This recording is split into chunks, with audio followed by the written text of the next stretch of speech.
Dan Rothenberg and Joe Klosik, two guys trying to figure it out. Not the right wing, not the brosphere. Left of center, with humor and empathy. Hello and welcome. Hello, everybody. Welcome to The Splain. We'll get there someday. Yeah, we'll got it. Like and subscribe. Yeah, like and subscribe. People our are trying channel. to build an empire, and our self-esteem rests in your hands.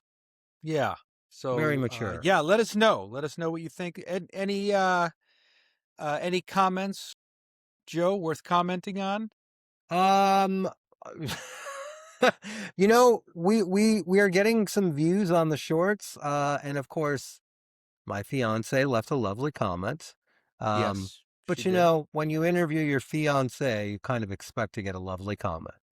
So we're looking. Yes, we're looking for comments that we can't get verbally in our own home. So if you're out there, let us know. Also, But we're also, if you Yes. know a comedian that you think we should be interviewing, let us know. And if you actually have an ability to reach out to Wow. them. That's pathetic, Joe. When you're asking the general public to be a talent coordinator. I'm just saying, if they have If if they have a anyone- connection, you know, I mean, I'm DMing people constantly.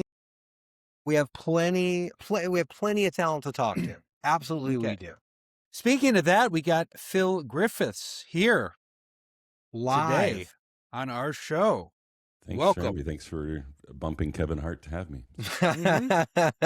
Well, Kevin wanted this slot, and we said, listen, we have Phil, and That's right. we don't break our promises.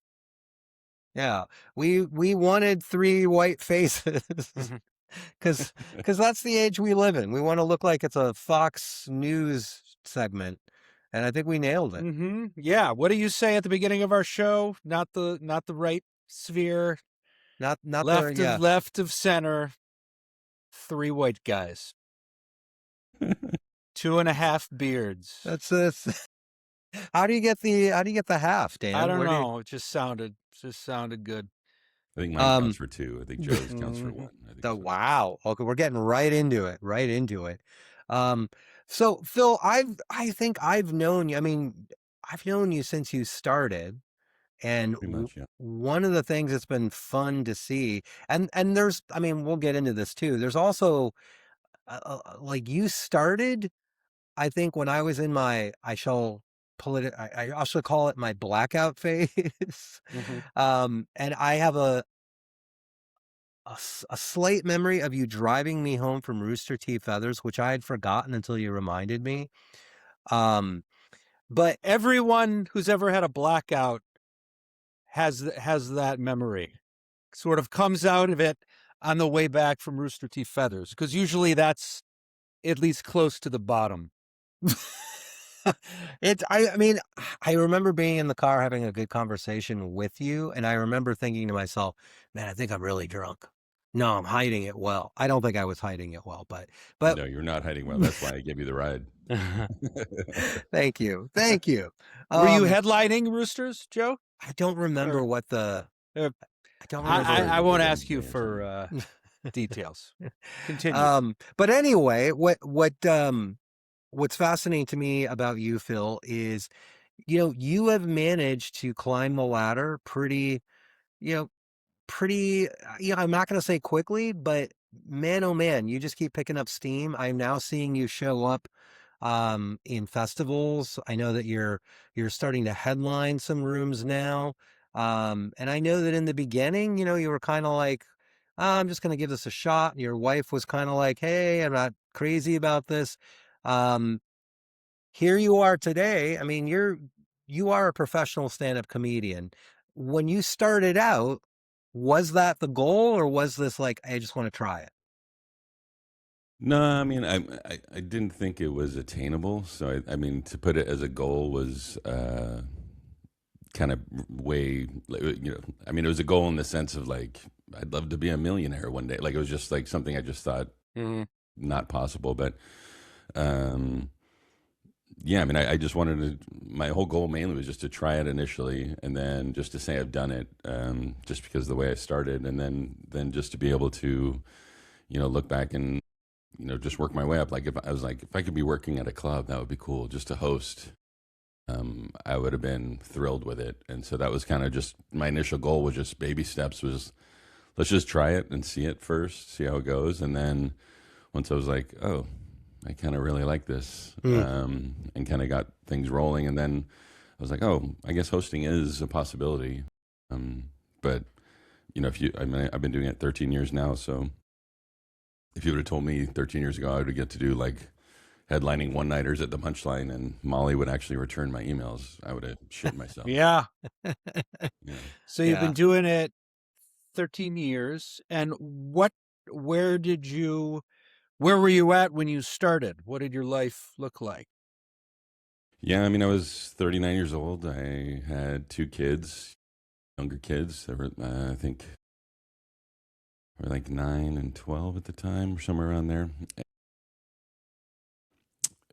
Yeah, I mean, living a life. I was a creative director, graphic designer, full tech job, doing all that stuff, just trying to make a living. And, it was fine. It was great. It's a great life. I'm not complaining about it at all. But it was just, when I started, it was just mainly because my brother got really sick like a year or 2 before I started. That he was in the hospital quite a bit. So we'd always sit in the hospital and I'd be like, oh, what do you regret? What do you wish you tried or whatever? He's like, oh, because he was very funny too, but he's like, oh, I wish we tried comedy. Because my dad actually almost opened a club when I was 18 in Los Gatos. He went through the whole process and got like almost approved, and was like, the whole family went to like the city council meeting and they were going to get it approved and all that. And then they were like, oh, wait, we have a moratorium on liquor licenses. And he's like, why didn't you tell me that before? Wow. So he was going to open a club like down there in Old Town, but he actually had hired. Was Kevin Pollak around when you guys were starting here? I mean, yeah, I mean, that was He had way ascended before our time, to- but yeah.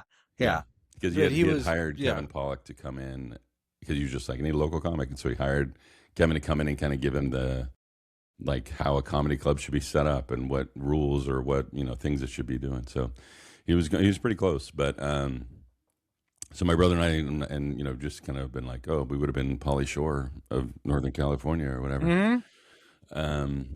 God, let's wish good. more for you. That's Phil, got then. its that's got its pros and cons too. Yeah, Joe, yeah. remember the first comedy day that I was allowed backstage?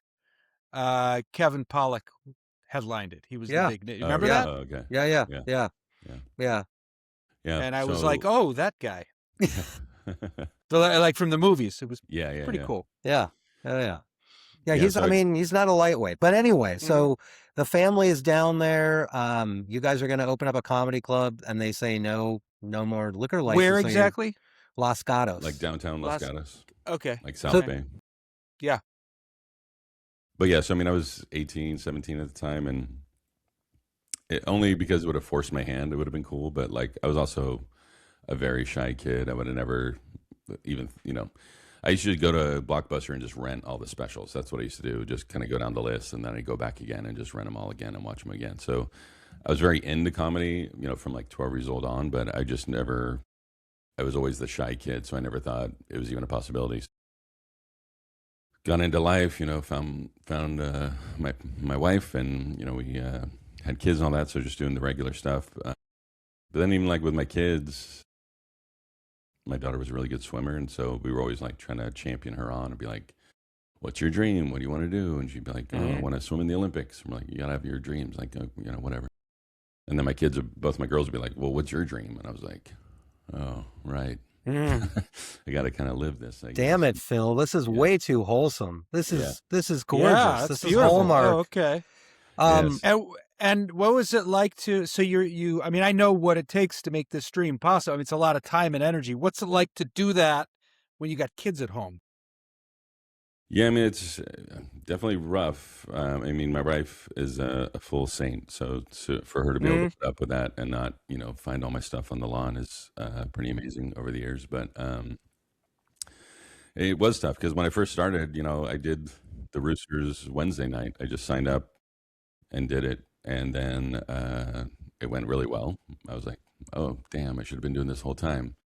And then just kind of tried to sign up a couple more times, and it was the contest, the competition. So I signed up for that, not thinking I'd go anywhere, but I made it all the way to the finals, and didn't win it or anything. But then when it was done, my wife's kind of like, "Oh, okay, so you're done?" And I was like, Mm. "Oh, I don't think so. Just I kind of just really getting love this." started. Yeah, Yeah, you're bit by the bug. Yeah. yeah. So then I kind of went knee deep, like, or neck deep or whatever into it. Just trying to go open mics and do all that stuff. And then there's definitely times where she's like, "Hey, remember you've got kids here, and I'm here too." So it's always been a balance, and it's just tough, trying to because at the time I'm 39. I want to go ahead, knee deep into it and just like go headstrong with it, and just mic it every night. And you're trying to keep up with Mhm. 23-year-olds or Mhm. 22-year-olds that have no Right. job, they live at home, they have no kids, they have nothing. But that's all you can compare it to. You know what I mean? So Yeah. you're trying to like Mhm. you're trying to keep up with them the whole time, and you're comparing them, their successes the whole time too. So you're like, oh, they're already working at Roosters. Damn it. Okay, I got to try and get better and get better. Um, but really, probably the first 5 years was just balancing that out with the wife. Was just trying to be like, I can't say no. Once I finally did get like a club weekend or Mhm. whatever, I'm like, I can't say no to that. She's like, well, we've had this plan for a while. I'm like, I get it, but those plans will come again. But I can't say Yeah. no. And Can't say no to Molly or yeah, Jeff yeah, Wills, or I don't know, he's not yeah, around anymore, but whatever. Yes. yeah, You Mm. can't say no to a weekend gig at a club. No. I mean, every comedian gets that. Yeah. The people that love us, they don't always, understand. Let me ask Uh-huh. you this: what were the open mics you were going to? Because mm, I know you live um, pretty far out in the South Bay, down the peninsula, and it takes some driving to get to places. But was there one open mic in particular that you were really going to a lot, or any of them that stand out? yeah. Well, so I'm kind of in the middle. I'm on the peninsula, so I'm like in between. I'm an hour to 45 minutes to an hour to San Francisco, and the same to San Jose. The only difference was I kind of grew up in San Jose, Cupertino area, so I knew that a lot better just to get around, and I never really like explored the city or knew how to like park or go, or I didn't know the different areas, all that stuff. That was much more intimidating. So I'd go to the South Bay all the time. I'd go to Woodham's, which was like the Monday night mic, and I'd go to Agave, which was another like Mexican bar over San Jose border area, and then I'd go to the Blue Lagoon a lot in Santa Cruz. DNA is always great about giving us time over there, so um, that was probably the main kind of three. I think I do the Roosters. The Roosters Wednesday used to be a lot more robust, with comics just going, just hanging out, even if they weren't going up. So I'd go there quite a bit too, just kind of showing face, even if I wasn't up. Um, those are kind of the big ones. Hmm. Was there anybody? I mean, I think we all have, our heroes, like the big names that we're all looking up to. But was there anybody on the scene that you were also looking at and like, oh man, that person's really doing it? Yeah, I mean, Brendan Lynch was the guy for me, Hmm. who was just like could do no wrong, king of the city, walk into any room, good or bad, and turn it on its So head. funny. I haven't heard of him. Yeah, yeah. It's No idea. I mean, I thought you were going to say Robert Hawkins, but that's just. I mean, we are products of our time, and yeah, I mean, Brendan Lynch Mhm. was. When you say it's interesting how we all have a different reaction. So Dan doesn't know who he was because, yeah, why would you? You've been, in Portland, out of the Bay Area scene for a while. I hear Brendan Lynch, and I'm like, yeah, I remember that guy being really good. I feel like he's just disappeared into LA. Like, I don't know. I haven't heard anything from him in a while, but I remember he was a pretty good comedian, some really out there interesting observations, but then one day he started doing crowd work, and his crowd work was just absurd and other level, and I think that's when it really clicked in place for yeah, what were you seeing in him that really made you go, wow, that guy's got it? I mean, you were just in these crappy rooms in the South Bay. You'd be in this like honky tonk in Gilroy or whatever, and nobody's there for comedy. No, they're waiting for the pool table and they're waiting to hear their song on the next, on the next Gilroy. jukebox, whatever. Ooh. Yeah. Yeah. Oh, I Pretty forgot rough. about that. I forgot about that. Yeah. Oh, that name just kind of hits Something me. bad happened there, Dan? Something bad? I probably. You didn't do the garlic festival? I cannot just Gilroy. It resonates. That's Okay. all I'll say. Yeah. But he would go up and he would get them. I mean, yeah, I mean, again, I remember having to follow him one night on there, and he was just, the room was so loud, and you couldn't even hear the people on the mic. And then he went up and insisted everybody be quiet until he started talking. And then they were all kind of like, "Who's this guy?" And then he had him laughing in like 2 minutes, and then he was done. And then I had to go up, and I was like, "This isn't going to be the same 5 minutes." So. Just seeing him turn rooms like that was so amazing. Seeing his crowd work. I mean, that was one of the first times I saw him was in like a bar in the back of San Jose. And again, it was just, there was no spotlight on in the corner. People weren't paying attention. And his crowd work just turned the room on its head. And I was just like, this guy is amazing. Like, how do you even do this? So he was just always kind of that step up. And I remember when I talked to him about it too, like you said, when his crowd work started going really good, I remember talking about he was at the Improv one time, and I forget who it was, but the guy told him, like, you're not the hero, you're the heel. In like wrestling terms, like you got to be the bad guy, and kind of switch it, and that like clicked in his head, and that's kind of like when it really turned for him. But it was just wow, so cool to see it. Oh, that's interesting. There's some comedians like that when you start, when you look at comedians that are just competent and have an air of confidence, it's so amazing and impressive. You ever noticed some comedians that started off maybe your heroes and you've passed them by a little bit? You mean like locally on the scene type of thing? Yeah. I mean, yeah, to an extent, for sure. There's, people you're like, you definitely idolized at the time, and then you're like, oh, okay, I guess maybe we're kind of equal now or whatever. Which is, it's fun to see. It's always that thing too, because like sometimes they're your friends, and then as you cycle up, like you just start not being on the same shows because you're both headlining or whatever like that anymore. So you just rarely see each other anymore. So then when you see them, you're like, oh, okay. It's just nice to have that connection again. But yeah, like when you're opening for somebody all the time, and then suddenly you stop seeing them because you're not on. You're all headlining all the same time. It is kind of cool to see that. Do you have a favorite room in the city right now? Or not, I shouldn't even say the city, like Greater Bay Area. Do you have a favorite room to perform at? I mean, it's always about comfort, I think, like, I mean, Roosters, I feel like I could do no wrong there. I know Heather really well. And so I just feel comfortable there. I think is just a big part of it. So that's always enjoyable to me. Punchline is that way too. It still has, a little bit of a, like I know I can break some rules there, but I also have to be, it's still the punchline, so you have to be good. But like just comedian produced shows. Like, I mean, Cheaper Than Therapy is one of the best shows in the city. It's so fun to be there all the time, and they have great crowds. Wednesday through Sunday type thing. So I know I can always go there and get a good set, and they're obviously very nice to me too about being able to put me up all the time. So that's good. Some of the newer ones, like Mr. Mahjong's, is really good. I don't know if you guys have done that one. That's on Kearney Street, and it's just basement vibes. It's a little dark. It's got a little red light. It's just a hot room right now. So it's nice to be able to go and do those. Luckily to be able to go in and do those when I can. Yeah. And how are you balancing this with the family life now that you're established?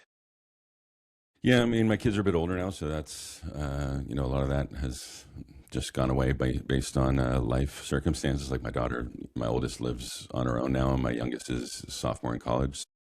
Okay. It's a lot easier now. You don't have to care about it anymore. Yeah. Fuck it. You do what you want now. You do what you want. Yeah, let them figure it out. Yeah. But yeah, I mean, but it's still a balancing act. I mean, obviously, you still have a partner, you got to figure that out. But she has her things that she's very involved in too, like charity work and stuff like that. And so that takes her away some nights, and so I'm away some nights. So it's just a lot of coordination. trying to like, where are you this weekend? Where are you this Friday? Okay, we're both out Friday, Saturday. Maybe let's do lunch Friday, or let's have an early dinner Saturday, or whatever it is. But it is, I think it's just constantly a balancing act. I think it always will be. And do you still day job it or do your tech work? I do. I kind of got laid off from my main job right before COVID. So since then, I've just been doing like, social media marketing for small businesses, stuff like that. So I do that part time, but it takes up, part time for multiple clients. So it kind of takes up most of my daytime job. But I try and focus as much as I can on comedy and trying to make money at it. Does that help? Is it? I mean, I feel like that's a transferable skill that's got to help in stand-up comedy now. It's all about marketing yourself on social media. Do you feel that gives you an edge, or how much do you use social media? Yeah, I mean, I think it's given me an edge probably since I started. I mean, that was one of the ways that helped me get on some of the better shows, definitely in the South Bay and stuff like that, is I would see them do their posters and flyers. I'd be like, these are garbage. What are these guys doing? And then I would just make a poster for them and be like, hey, if you guys want to use this, go for it. And I wasn't asking for stage time or anything, but inevitably somebody's just doing a nice thing for you. You're at least on their radar. So that helped me get on a few shows just to kind of start and just, help them out. So graphic design wise, that helped quite a bit. And then nowadays it does. I mean, it's still kind of an enigma just the whole time, like, the algorithm and trying to figure out a clip and putting it out and making it work. And for the business I'm in, you think I'd have been in like a little earlier in the game on some of those things. But I mean, I think it definitely helps. I figured out how to edit my clips. I figured out how to, I'm good at marketing. I can make a poster. I can do any of that sort of marketing for myself. And like the first time I headlined the Punchline, I had a whole marketing campaign that worked really well. Just kind of doing different things, just trying to make it. What worked? I mean, I'm asking selfishly, but I'm also, because I think this is the thing that I hear more and more about. And, as an older comedian, my social media awareness, it's not where it is for a lot of the younger comedians. And I am fascinated and curious because when you talk to people and they all seem to agree, social media is the way to go, but then nobody knows what the silver bullet is. Is there something you have found that really works well for you, and can you share it? Yeah, I mean, for me, I tried to use what I know best, and I know graphic design and all that stuff. So for me, it was just trying to work to your strengths. Right. And I know that. Joe and I have no strengths, so speak for yourself, Dan. Challenge. I've got this beer. Sorry. Okay. Yeah. People like the Jedi on parole look. All right. We come for the beard, but how do we attract people? Duh, people don't know about the beard. It's right here. I want to take this into a little different direction right now. God. So, there was one moment, I want to share a moment I had on the road doing a one-nighter that is really indicative of many moments, but I just remember this one very specifically. I'm in the car going to, Bakersfield, Gilroy, Ukiah, wherever the fuck. You're all over the map. Yeah, wherever I'm going. Okay, I hear what you're saying. Okay. And so you're in the car, you're like, I'm doing the new stuff tonight. You know what I mean? I am just gonna... I already know where this is going. I am free. I am free. I am creative. I am in my car. They're going to go with me on this. And I don't give a shit if they do go with me. I got nothing... nothing to lose. And I remember specifically this one place you walk in, that smell of kind of stale beer that just takes the life out of it. Old cologne, date rape. Stale, very specific, stale beer, that smell. Nothing creative ever happened. So says you. In that smell. And I remember in that moment, just all expectations went down the drain. Mm-hmm. And I was just going to do whatever I had to do to get it over with. And I had two things became clear to me. Nobody cares. And there really is no God. Do you know what I mean? God, Really? that is so Really? sad. Just, Wow. I know, just Okay, in I'm that, doing the good stuff to. This is definitely Just- Ukiah then. in that, it probably was Ukiah. Now that It just probably in, might have been. have you ever, Phil, experienced that kind of just moment of loneliness or existential dread in Yeah, comedy? for me, it's the driving is the real killer for me. Like if I'm driving more than an hour, that's usually when the thoughts start going in your head. You're like, Yeah, yeah, what yeah. the fuck am I doing? Why am I just left my house and my great wife. Like, why am I driving to Modesto right now? Like, why am I driving to, you know, 2 hours north of the city for, a couple $100? Like, it just, um, and then the drive home is always worse. Unless you like utterly smash it, you're in your head immediately on that drive home, and it's 2 hours of driving home, and you're just like, okay, why did I do this? I could have been home watching TV or something. But yeah, that dread definitely hits me in the car quite a bit. I have, I'm just mad I left my kids. I'm mad I left my wife. Why am I doing this? That money wasn't worth it. I've just spent this all in gas. What am I doing? All right, now Yeah. we're Come home the talking. next day and book another one. I don't know. Yeah, no, it's Yeah, a universal, right? As a comedian, you're programmed early on to take any gig. Mhm. And the reality is a lot of those gigs, they're not great. They're just not great. And They're not even worth it for anyone. I mean, Nobody wins. sometimes, in a sense. sometimes the thing is you can manage to grab them and take them somewhere they weren't expecting, and then you come away feeling like, all right, I found another gear. I've at least used this to become a better professional. I know how to handle a crowd that might not have wanted to hear what I wanted to talk about, and I got them there. I mean, there's moments like that I feel like are useful, but I also feel like a lot of comedians, I mean, this is an endless conversation. I've priced myself out of a lot of these gigs now because as I've gotten older, you're right. I'm like, look, I would rather be home with my girl. I would rather be home writing. I would rather be home just relaxing or doing something productive. And I'm going to charge based on how many hours I got to drive. I'm going to charge based on the gas. I'm going to charge on the years of experience I'm bringing. And less and less places are like, yeah, I just can't, I traded emails with somebody, nice guy, nothing, there's nothing negative in this exchange, but he was trying to book me for something. And he said, I think I can get you $160. And, I just politely explained, like, I'm sure it's a great gig and I appreciate you reaching out to me, but I'm not going to cross a bridge for anything under 200, minimum of that.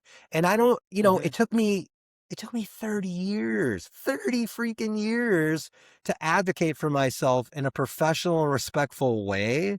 That's quite a hard line, Joe. 200. It's not, but that's the whole thing. It's Wow, nothing. It's I am nothing. You know what I mean? He told me he could give me 160. I said I don't leave the house for $40 more. It's than just, that. it's Woo! just, I mean, but that's the funny thing is like, everything inside me, the comedian is like, fuck, I want to go do it. I want to go do it. I want to show them how good I am. You're I want to missing- crush that room. But can I just, not to interrupt, to me, it's not just the money. It was, when I remember back, it was the inability to bring anything creative. That's what is a real waste of time. At least from my end, to go up and patchwork some bullshit act that's meaningless to That's me. where crowd That's work, what would really. that's where crowd work wins the day. You know what I mean? Like that's Phil, you strike me. You were a comedian from all the clips I've been watching. You were the guy I was always jealous of, a comedian like you, because you were just kind of funny. You strike me as a guy. For me, it was always very different okay, than Dan. I gotta Very do the different. bisexual stuff, and I gotta pull it out and suck them in and prime them. Well, You no, strike me as a guy. What are we talking about here? Sorry, no, nothing meant. But you who you're not hacky. You're yourself. What you see is what you get. But it's just good, funny. You can pretty much kill anywhere. Do you feel that way, Somebody Phil? agree with you? Is that Yeah, I don't know. Yeah, you nailed it. Yeah. No, really, really. No, I mean, So, I think I was lucky. I mean, partially just being able to start later in life definitely helped mhm, me. I kind of had. I mean, I had a life, so it wasn't like which mhm, can hurt or hint. I mean, it can help or hurt, right? Like if you don't have something, like you're going to go all in on something, be able to like really try and go for it. You know what I mean? You have nothing else, but at the same time, I could go up and say whatever I want, and then be like, well, if it didn't work, I can still get to go home and go to my job, and my wife and kids will be there, and they'll be fine. So, but starting later it's an allowed me to interesting kind of point. yeah, like Yeah. have that voice where I was just kind of like I'm just trying this, just trying to see if it works. And Yeah. luckily, my whatever finding your voice kind of worked for me, and be able to um, have a little more confidence. Also, I think I just treated it more as a job than a lot of people do when they're younger. They just don't. Yeah. They're gonna hang out Yeah. and drink, and they're gonna do all those things that can derail you when you're younger. So for me, just being able to go up much later in life, have a little more life experience, I think helped quite a bit. Was there No, a I think that's a joke? Or huge advantage because you're going to do it all smarter. yeah, I mean, I would agree with that. I feel like if I would have started later with a little bit more knowledge, self knowledge, yeah, it would have been very different. And when we Mhm. were doing it, we were younger. We didn't know. We also had some, a little bit of delusion of, oh, we're artists. And I do think stand up Yeah. is an art, but I also think like sometimes, Dan, you and I we were comedy snobs, and we were a product of just a very localized idea of how stand up was supposed to be. And other people Yeah. would come in from outside of San Francisco, and they were getting big laughs, but we were so judgmental about what they were doing. I was like, well, Right. that guy's not talking about being a bisexual and questioning his religious faith and breaking down what Yeah. Kierkegaard really was talking Right. It about. was right. It would be hacky even to talk about your wife, Yeah. even to Yeah. acknowledge that that's been done, How dare him which was acknowledge his totally experience? ridiculous. Yeah. But Phil, was there a moment, either a moment on stage or a joke that you had where you felt like, oh, okay, it's coming together? Like who you are now, was there some moment you can trace when that started? Yeah, I mean, I had a bit about a massage story that I had with my wife. We did a couples massage, and so that was like I think it started out as like an 8-minute story, but narrowed it down to like 5.5, whatever. But for me, that was like at the time, it was kind of the thing that everyone was like, "Oh, you got to hear Phil's massage bit, like it's good," and so Mm. that kind of propelled me into getting more stuff in the city, being able to go and, I know that story was going to crush. I know that story was going to do really well for Mm-hmm. me. So that's kind of what I got known for, I guess, in the Mm. cities or in the comedy scene at least. And that just kind of propelled it to kind of, that it was a great way to end my hosting set. It was clean enough. It was friendly enough. It kind of showed all sides of my comedic style, 'cause I say stuff under my breath sometimes, or just being kind of silly, overly confident, falsely overly confident, those types of things, and it kind of rides the whole thing for the whole story. So for me, that was the main thing where it just clicked, and everyone really seemed on board. And it was also one of the things where I could really I saw it evolve as material. Like a lot of the times, we're just kind of like set up punch jokes that I was doing. I mean, especially when I first started, I mean, literally my whole set was 5 minutes of masturbation jokes, like, and the joke was that it kept going on type thing. Mm-hmm. So to have like a full story that had like callbacks in the story, and it had a whole like just arc and it just built up because I was very low energy too, and it kind of like built up the story throughout as I went. And so to end on like a bigger bang than I clearly started with, it just kind of put everything into motion for me, where like, oh wow, I actually wrote that out, and I was able to edit it down. I was able to really make it, and treatment therapy was a big part of that, because I got a residency. It was right when they started doing their residencies there, and I got to do a week, or no, a month full of shows there. So I got to take this like 8-minute bit that I thought was, and I just got to squish it down to the 5 minutes and get it really tight and really, really honed. Mm. And That's really cool. They do like a take you under their wing, give you a residency to Yeah, they still do that to this develop day. your They material. take Oh, that's cool. once a month or every month. There's a resident that comes in and they teach them how to run the show, teach them how to host, or polish them how to host type thing. And then by the end of the month, they've been doing, 5 to 6 sets a week, and hosting most of those. And it's really beneficial to a lot of comics, and that they definitely help me do that too. I guess House MC is no more, right, Joe? Oh, buddy, it's no. I mean, it's right. yeah. There is no. I mean, but I think what Phil is describing and what happens at Cheaper Than Therapy, it's very similar to how the old Cobbs operated. Where you had 3 good shows a week, and if you were getting on those shows, you were also encouraged to experiment. You were encouraged to grow, use that time. Like for as crazy as Tom was, Phil, I'm sure you've heard stories about Tom Sawyer, the previous Mhm. owner of Cobb's. Do you have any experience with Tom, or was that before your time? My time, I've only met him once at Punchline, like after a show. That was it. Yeah, I mean that's how old we are, Dan. But Yeah, but wow. I think Cobb's probably is similar to how that operated, because you're getting in front of the paid audience. You're getting practical experience. You're getting short sets, and at a certain point, it's like, listen, that joke works. Maybe don't open on it or don't use that joke, and now use this time to work on the B stuff or work on. And I mean, I think there's a plus and a minus, like anything in this. I think a lot of these regular shows where regular people are appearing on, they can fall into the trap of, well, it's a show and I have to just do my set.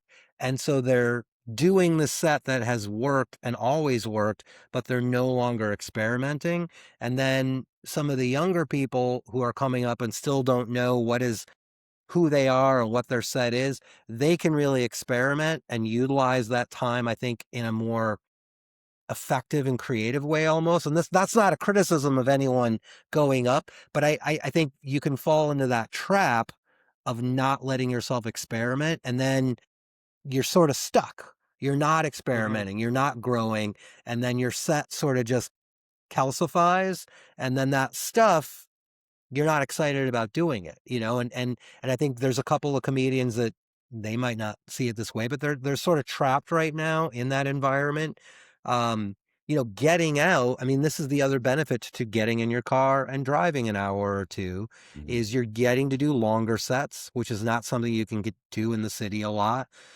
You're also putting your stuff in front of audiences, a different population, a different mindset. I think there's a use in that, like, hey, am what I saying, is it going to translate to people who might not politically agree with me, to people who might not, you know what I mean? I think there's something in that. There's a value in that. Mhm. Um, Let me ask you this, Phil. Do you ever feel like, and this is a very San Francisco question, as a straight white guy, do you ever feel like there's any responsibility for you to step outside what the audience is expecting, or to kind of to tweak that in any way, or just, you know, hey crowd, I'm not just a straight white guy. And do you, I'm not even sure what I'm asking, but do you feel like you're trying to subvert expectations in any way or play with that? I mean, probably a little bit. I don't know if it's setting an expectation as much as like I just don't want. I just want to show you I am. I don't want to tell you.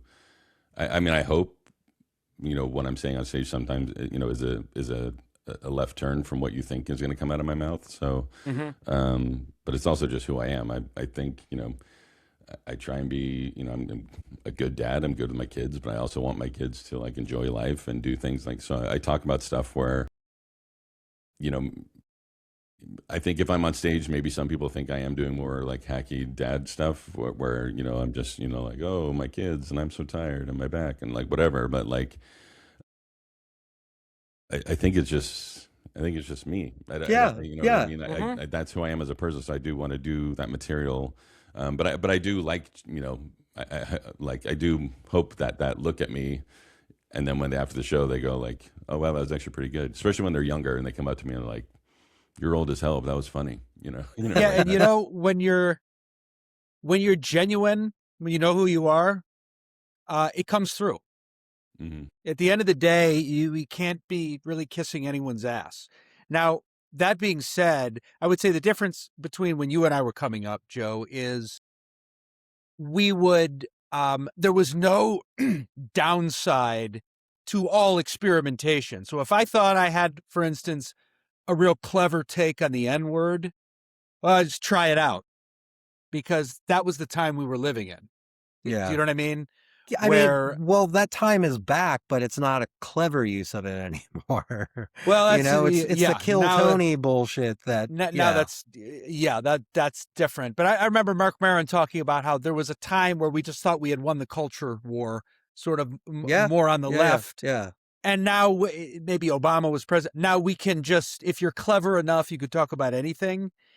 And I think, yeah, if I was still doing it, I would be more mindful of that. Yeah, and I think for me, part of it, I mean, I'm in green rooms with people that are, 20 years younger than me at least. So, and they're my friends. So I'm hearing what they're talking about. I'm hearing what they're going through.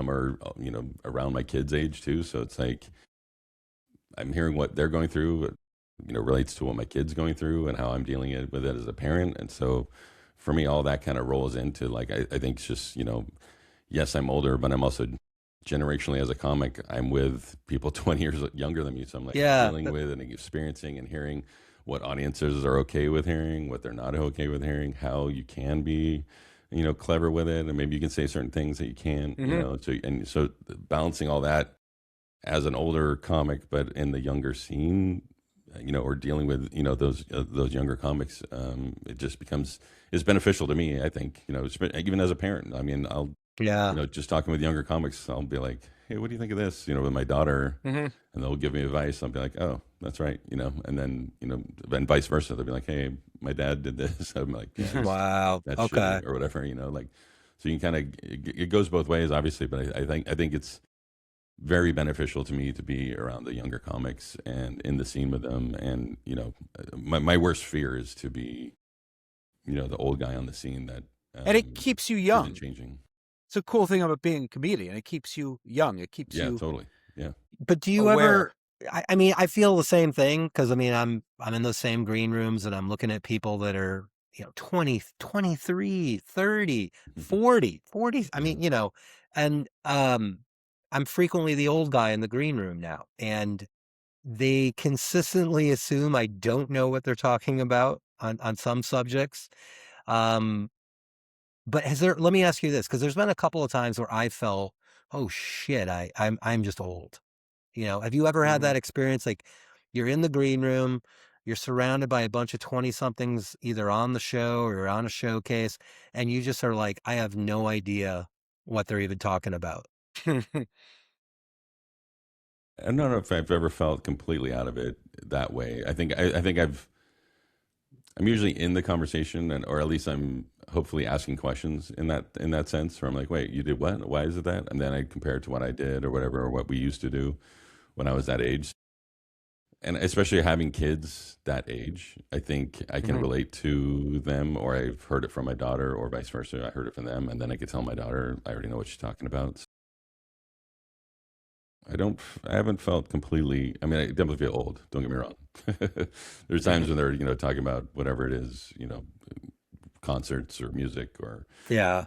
going out or whatever they're doing. And I'm just like, no, I'm going to go home now. It's too late. Those types of things. But yeah, I'm hopefully at least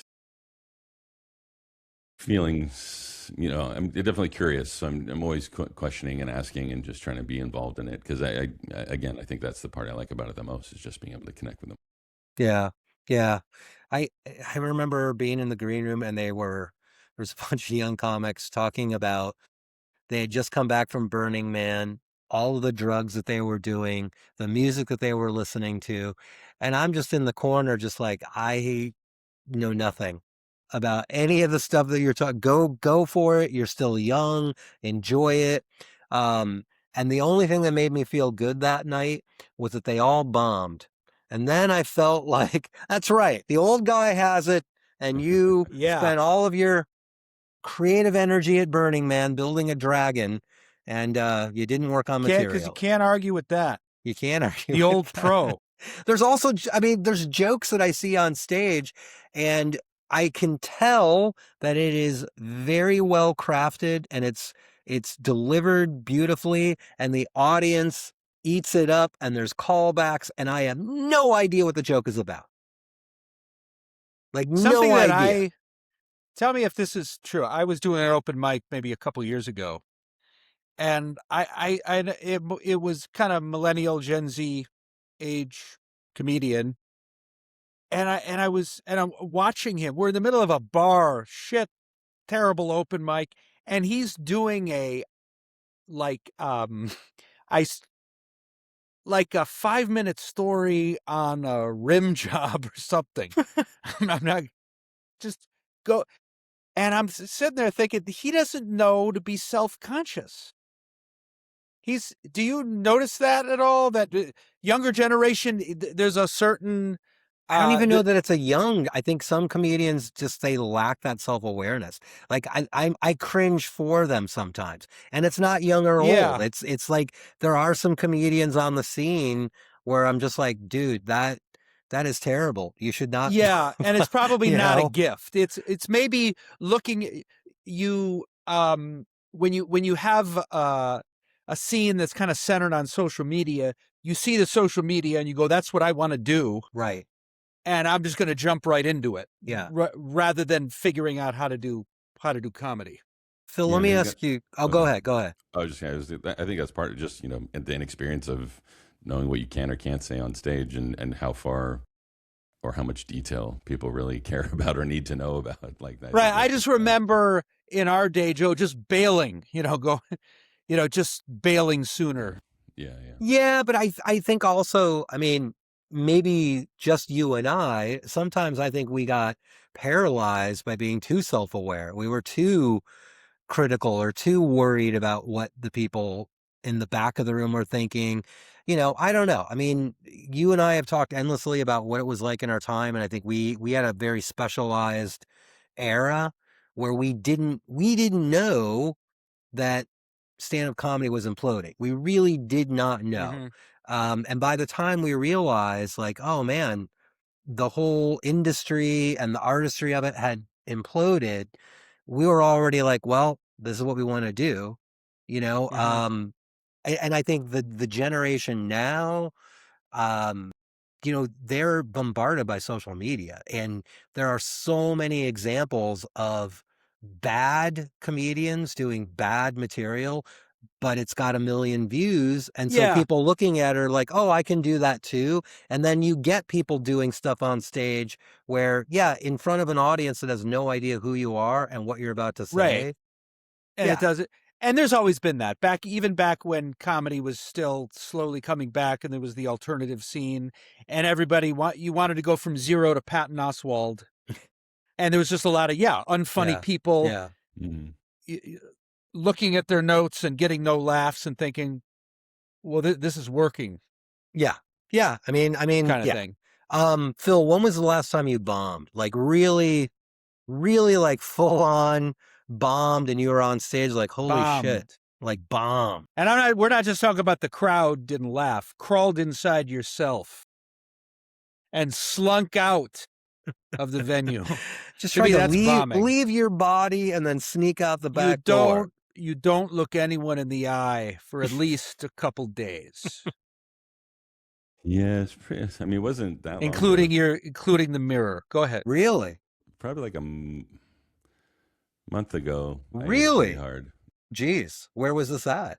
It was up in Napa. I'm getting him on the phone right now. Yeah. I mean, the whole show was kind of weird.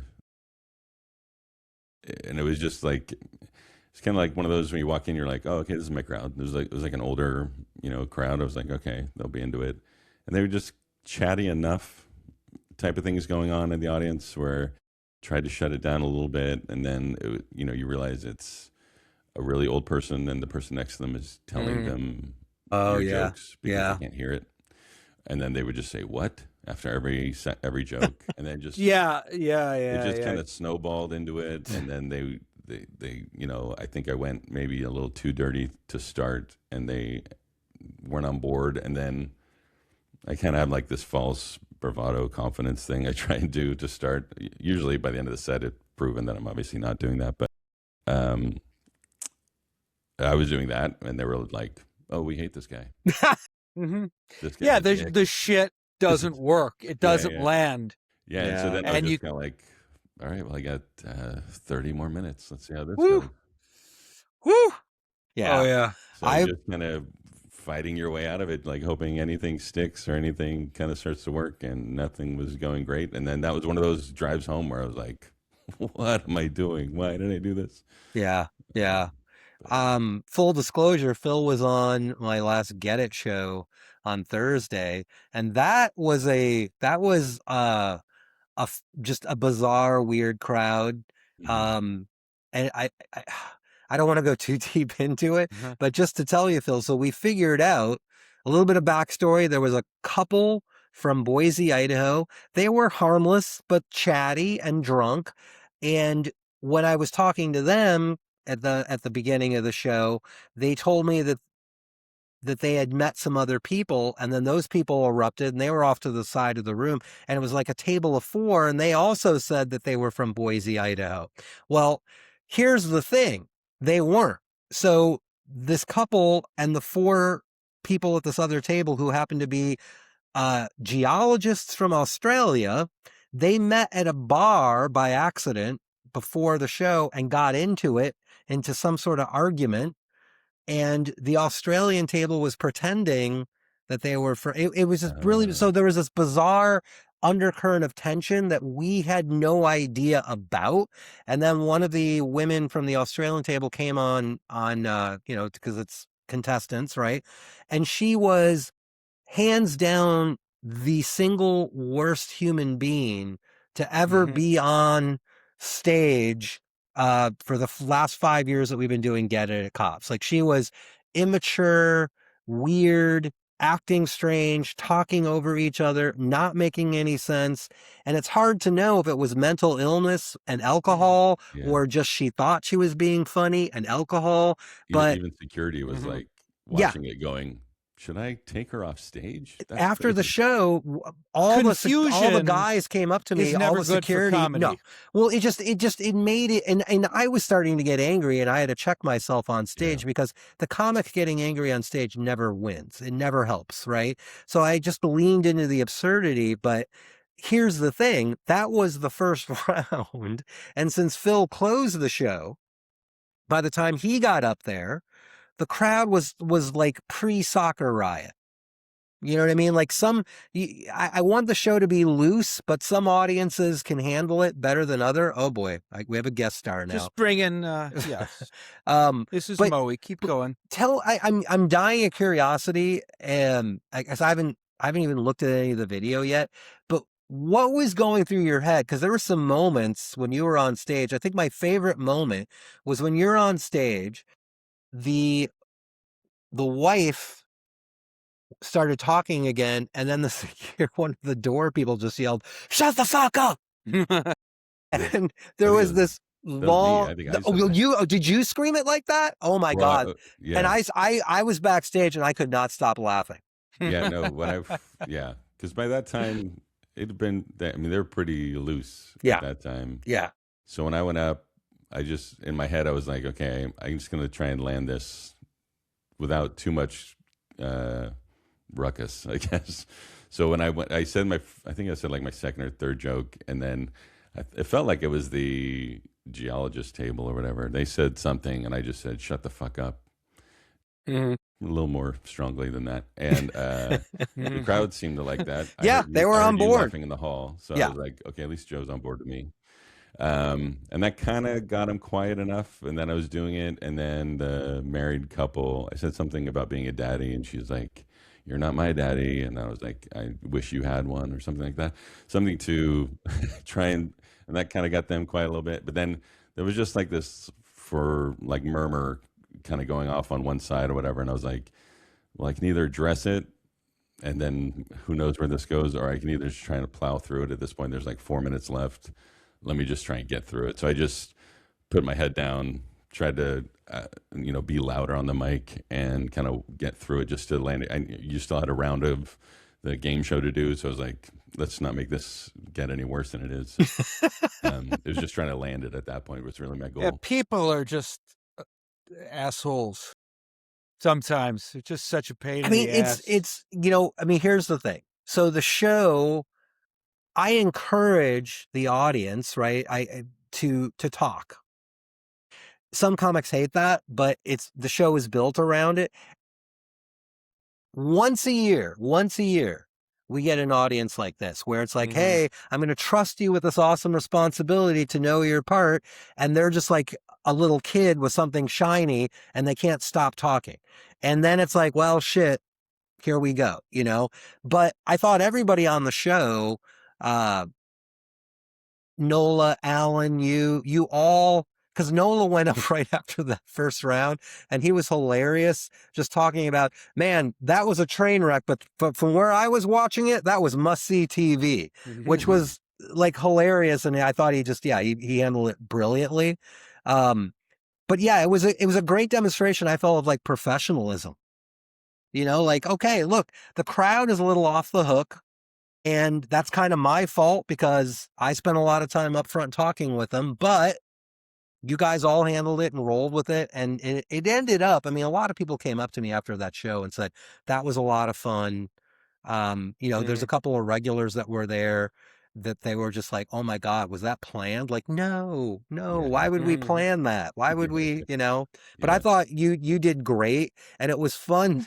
It was because it was so out of character for you, because I couldn't see you. I was literally in that, to be angry. Well, yeah, because the way you said it wasn't just like, shut the fuck up. It was like, shut the fuck up. And I was like, holy shit. It was real dad mode. It was real dad mode. And it did. It shut him down for a second. But yeah, that was a really fun show, because some nights you're like, okay, it's not going the way I want, but I have a choice. I can either get angry and just retreat inside myself, or I can lean into the absurdity and just embrace it. And I felt like everybody to some degree on the show did that. Like, all right, crowd's not what we want, but we're going to go with it. Yeah, I think that's part of, like, when I was talking about the last bomb I did, like, I think that was part of it too, was like I was fighting my urge to not get mad because of the things going on in the crowd that I can't control. Somebody talking, somebody telling somebody else. And there was one of the guys who's, the guy who's trying to be funny in the audience and, trying to like make jokes after your jokes type thing. And that was just starting to like burn inside. And I'm like, just fighting to keep that down and just don't say anything. This is just going to get worse the more you do that. So just ride this out and let it be one of those nights. But just, fighting to make it okay. It's one thing. Like, I never particularly enjoyed this, but if you have a crowd member who's just giving you shit and then you can handle it. It's still within your control. When you get these people with their own agenda, like talking to their neighbors, or they're trying to make the crowd laugh. Yeah. Or their little table of friends. And there's also, we talked about comics not having an awareness. There's also audience members sometimes. It's like, look, we're not in your living room. We're not at a bar. We can not only hear you, but whatever you think you're doing, it's not working. And it's just annoying people. Yeah. But even the positive heckling too is what I hate. Like, yeah, that's right. And you're like, you don't need to say that. Or like, oh, remember that time we did that? That's it. But it's like, you can't shut them down because they're not really. You look like a dick. Yeah, you look like a giant dick for.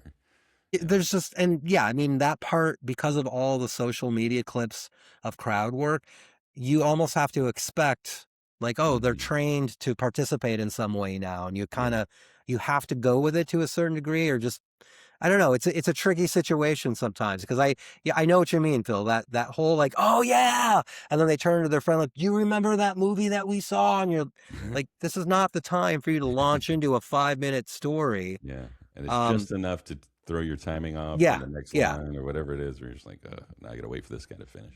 Dan, do you want to ask the big Phil, we question? We always wrap up with the same question. Now, Phil, You are you're a 13-year veteran. You've climbed to it looks like the top half of the comedy scene in San Francisco while raising 2 kids and maintaining a consistent income, and if I'm not incorrect, being a homeowner. When you started comedy, and you've kept this dream alive, and you seem to be moving toward kind of a really positive comedic voice and brand and podcasts and on the San Francisco scene. With all that in mind, do you feel like a success? I mean, yeah, I think so. Okay. I mean, Okay. I have a great family. My wife is an amazing person. I'm very lucky to be with her. My kids are amazing kids. I couldn't ask to have better kids. And my family's good. So I have health. My wife is healthy. Kids are healthy. I can't really complain too much on that side. Like you said, I'm a homeowner Okay. in the Bay Area. That's pretty crazy. Okay, so that's the cognitive prefrontal lobe reasoning answer. Not to are You want the comedy answer? perhaps are you feel like a success? I mean, it's tough. I think, when you're in it, like right now, there's obviously things I'm not getting that I'd like to achieve. And those are things that I think will be there. And that's your mental battle of why aren't I getting that? I should be getting this. I want this. I want this opportunity. For you, what's the next level you want to achieve? I mean, it was headlining clubs, full weekend at a club. I'd love to do that. I'm doing that, in the summer for my first time. So that'll be cool. Wow. That's I'd love to get a amazing. TV Which club? credit. Doing Laughs Unlimited in SAC and Death Puppy. Yeah. Oh, that's great. So, Congratulations. And do you envision sort of the TV, perhaps LA path? I mean, it'd be cool. I also try and be realistic on who I am. I know I'm I was a 39-year-old comic when I started. I'm 52 now.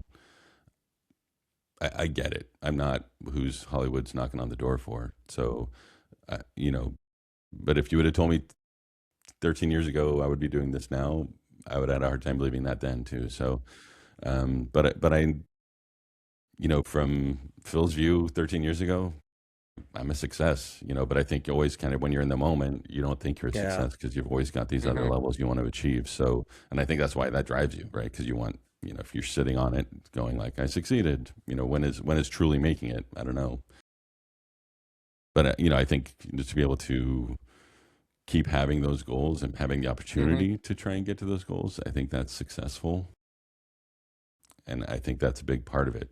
Hopefully I'm still doing this for a while. Hopefully I get those opportunities.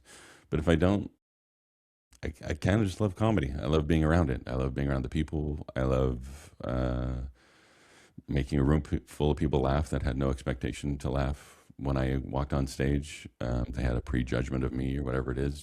So I just love all that. And I hope to be able to keep doing it, really. So for me, I think I'm a success. Am I Kevin Hart? Obviously I would not. agree. I think you I would look. clearly Yeah, are a I would success. agree. I would agree.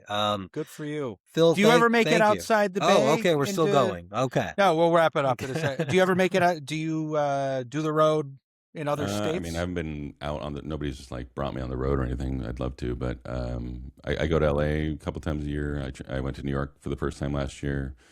I've done a few festivals, like I did Flyover in St. Louis and West End in Atlanta and Limestone in Indiana. So I try and get out and do as much. I've been trying to do more festivals just to get more networking, get more, get seen a little bit more, and just try and get out there as much as I can. So try to do as much as I can without, having my wife throw my stuff on the lawn. Well, That's the thank you for joining us, Phil. Yeah, Yeah, Phil. thank you, appreciate guys. it. Thanks so much. Continued success. I appreciate Continued it. Guys. Thanks so much. success. Come and join us again. Yeah, Like I and will. subscribe, people. Like and to the subscribe. Splain. We'll see you next week. Peace out. Peace.